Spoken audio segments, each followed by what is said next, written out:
स्वागत।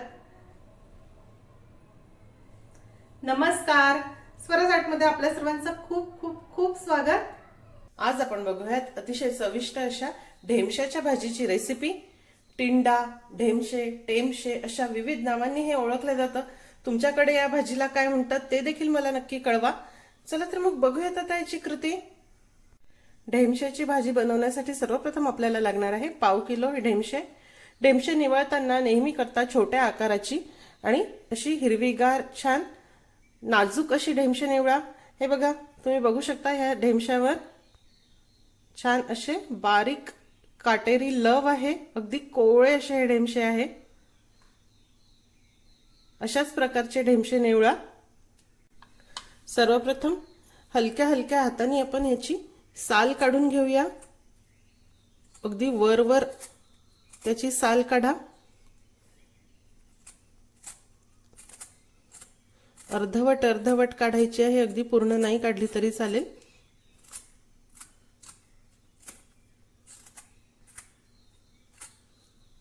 या प्रकारे सर्व ढेमशाची साल काढून झाली। आता आपण हे कापून घेऊया। तुम्हाला आवडतील तशा लहान मोठ्या आकाराच्या फोडी याच्या करा। मी शक्यतो अशा पातळ फोडी करणार आहे।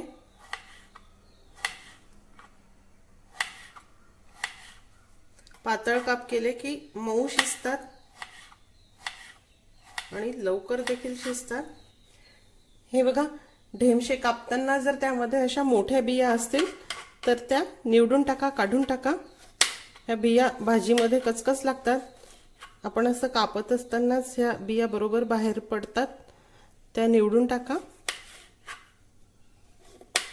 जर ढेमसा आणल्या गेलं तर त्यामध्ये अशा जाड परिपक्व झालेल्या बिया असतात, त्या आपल्याला घ्यायच्या नाही। या प्रकारे इथे फ्राईंग पॅन मध्ये साधारण 1 टेबलस्पून तेल मी गरम करायला ठेवलं आहे। ह्या तेलावर आपल्याला हे ढेमसे पहिले परतवून घ्यायचे आहे।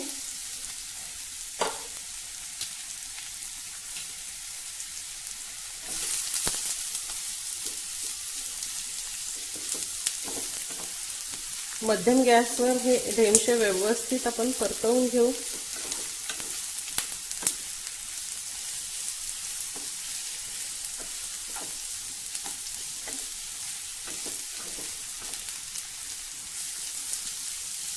थोडी वेगळी पद्धत आहे, पण भाजी खूप चविष्ट होते।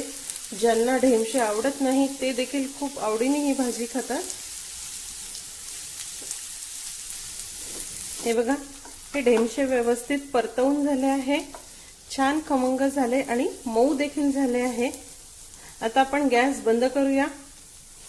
इथे दुसऱ्या कढईमध्ये आपल्याला साधारण 3 टेबलस्पून सुका खोबऱ्याचा किस भाजून घ्यायचा आहे।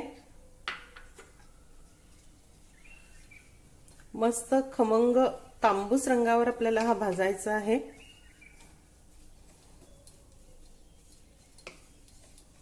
हे सुकं खोबरं भाजताना यामध्ये थोडासा दालचिनीचा तुकडा, 5 ते 6 काळी मिरी, 2 लवंग आणि 1 हिरवी वेलची घालायची आहे।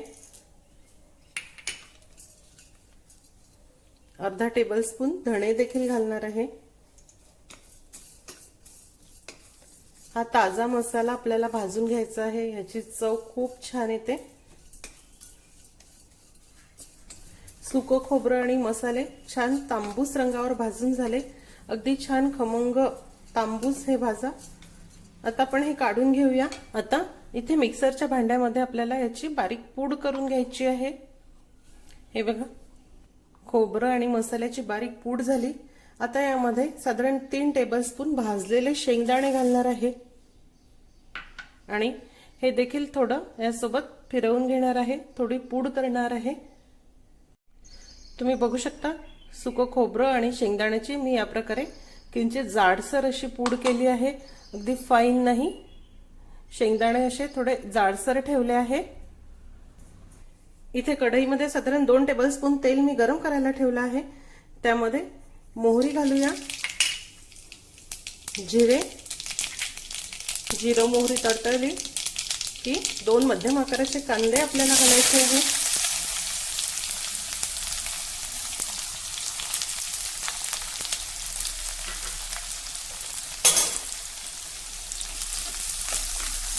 आता हा कांदा थोडा मऊ होईपर्यंत आपल्याला परतवून घ्यायचा आहे. कांदा थोडा मऊ झाला की त्यामध्ये 1 टेबलस्पून ठेचलेलं आलं लसूण घालणार आहे. आलं लसूण असं जाडसर ठेचून घाला. दाताखाली याची चव खूप छान येते.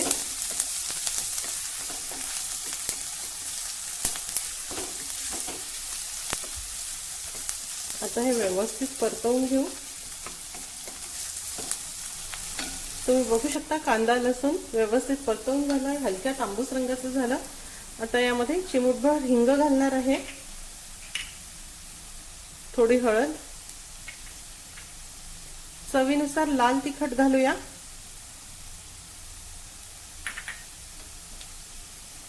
एक मोठ्या आकाराचा टोमॅटो घालणार आहे.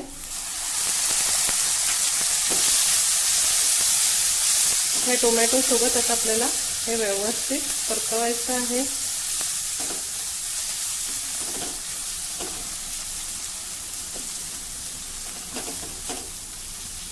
टोमॅटो थोडा मऊ शिजवून घेऊ. कांदा टोमॅटो मऊ झाला आहे. आता आपल्याला यामध्ये भाजलेला शेंगदाणे, खोबरं आणि मसाल्याचं कूट घालायचं आहे. हे शेंगदाणे आणि खोबऱ्याचं प्रमाण तुम्ही तुमच्या आवडीनुसार कमी अधिक करू शकता.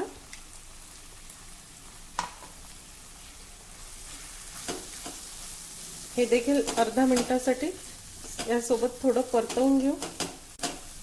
हे थोडं परतून झालं. आता यामध्ये हे परतलेले ढेमसे घालूया.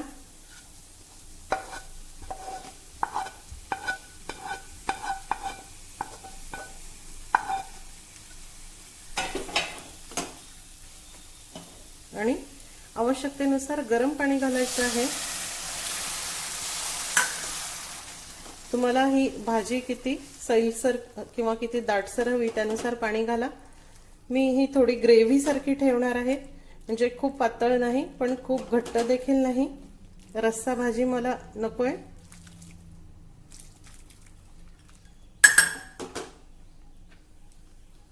त्या प्रकारे आता यामध्ये चवीनुसार मीठ घालणार आहे.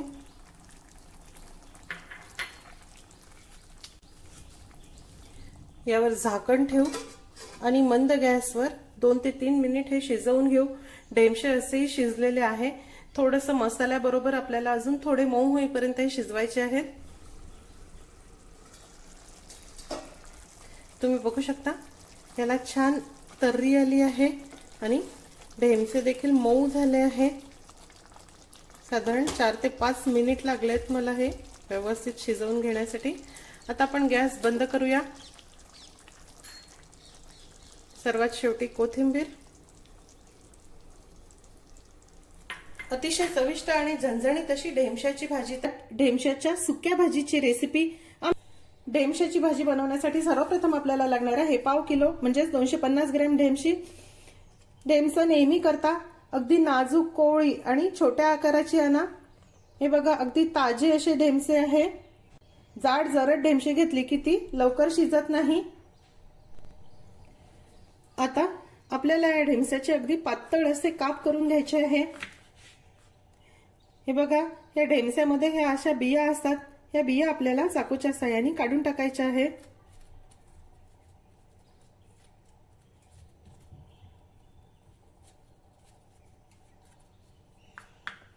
आणि अगदी पातळ पातळ असे ह्या ढेमस्याचे काप करायचे आहे. शक्य तेवढे पातळ याचे काप करा. तुम्ही बघू शकता सर्व ढेमस्यांचे मी असे पातळ पातळ काप करून घेतले. फोडणीसाठी पसरट पॅन मध्ये किंवा जाड बुडाच्या पसरट कढईमध्ये आपण तेल गरम करायला ठेवू. तेल गरम झालं की त्यामध्ये जिरं मोहरी घालूया. 1 टीस्पून ठेचलेला लसूण,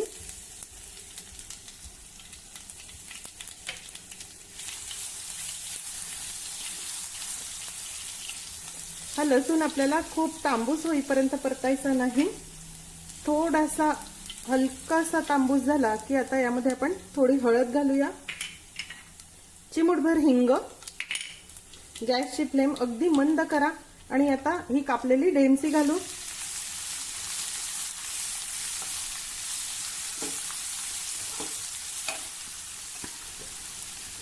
हे बघा, हे नीट मिक्स झालं. आता यावर आपण झाकण ठेवू आणि 4 ते 5 मिनिटांसाठी याला मस्त एक वाफ काढून घेऊ.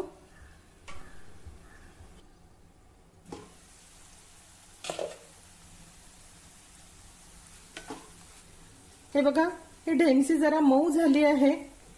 आता अगदी मंद आचेवर घाई न करता आपल्याला ही ढेमसी छान कुरकुरीत होईपर्यंत परतत राहायची आहे.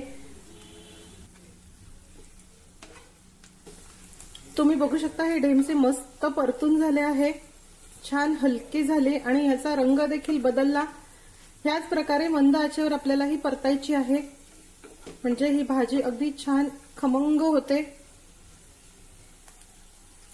आता यामध्ये चवीनुसार लाल तिखट घालूया, 1 टीस्पून गरम मसाला, चवीनुसार मीठ घालूया. सर्व मसाले सुरुवातीला घालू नका, ते जळतात, करपतात.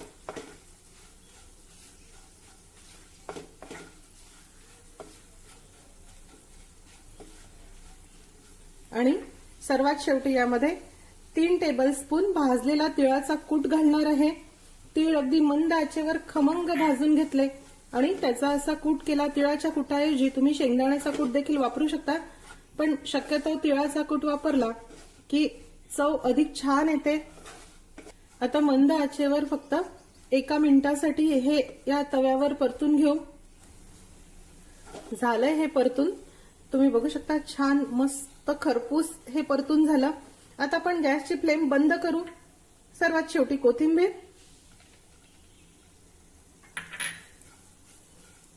मिक्स करूया. तुम्हाला जर हे ढेमसं अधिक कुरकुरीत हवं असेल तर ह्या गरम पॅनमध्ये किंवा गरम कढईमध्येच असं पसरवून ठेवा. थोड्या वेळाने हे छान कुरकुरीत होतं. प्रवासामध्ये अगदी 1-2 दिवस देखील ही भाजी खराब होत नाही, मस्त टिकते. डब्यामध्ये नेण्यासाठी किंवा प्रवासामध्ये नेण्यासाठी ढेमस्याची सुकी भाजी तयार आहे. ही भाजी तुम्ही पोळी भाकरी बरोबर खा किंवा गरम गरम वरण भाताबरोबर, वरण पोळी बरोबर तोंडी लावण्यासाठी देखील मस्त पर्याय आहे. अप्रतिम खमंग अशी रेसिपी आहे. ज्यांना ढेमसं आवडत नाही ते देखील खूप. आजचा व्हिडिओ तुम्हाला कसा वाटला हे मला जरूर कळवा. आजची रेसिपी आवडल्यास रेसिपीला लाईक करायला व शेअर करायला विसरू नका. माझ्या चॅनलला सुद्धा नक्की सबस्क्राईब करा. अशीच एक छानशी रेसिपी घेऊन भेटूया स्वराजच्या पुढच्या भागामध्ये. तोपर्यंत चवीने खा आणि निरोगी राहा.